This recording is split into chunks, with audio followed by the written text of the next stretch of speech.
Hello, എന്തൊക്കെയുണ്ട് വിശേഷങ്ങൾ? എല്ലാവർക്കും സുഖമാണോ?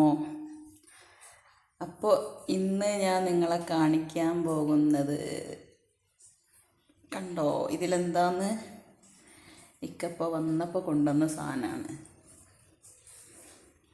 ദീപാവലി മിഠായി. ഇത് ജ്വല്ലറിയിൽ ഒരു മഹാരാഷ്ട്രക്കാരൻ വിറ്റൽ സേട്ട് എന്ന് പറയുന്ന വ്യക്തി കൊണ്ടുവന്ന് കൊടുത്തതാണ്. അതിൽ എന്തൊക്കെയുണ്ടെന്ന് നമുക്ക് നോക്കാം.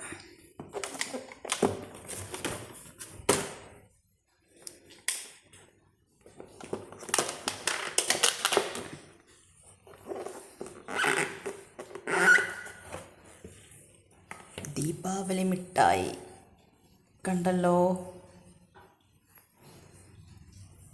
ഇതിലെന്താ ഉള്ളത്? ലഡു ഉണ്ട്, പിന്നെ ഒരു സിൽവർ കളറിൽ ഒരു ഐറ്റംസ് കാണുന്നുണ്ട്, അത് നല്ല ടേസ്റ്റാണ്.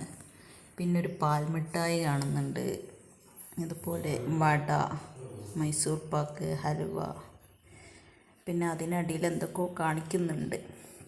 അപ്പോൾ ഇതാണ് ഇപ്രാവശ്യം നമുക്ക് കിട്ടിയ ദീപാവലി മിഠായി.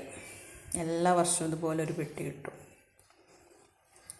ഓക്കെ, അപ്പോൾ നിങ്ങളും ഇതൊക്കെ വാങ്ങിയിട്ട് കഴിക്കുക.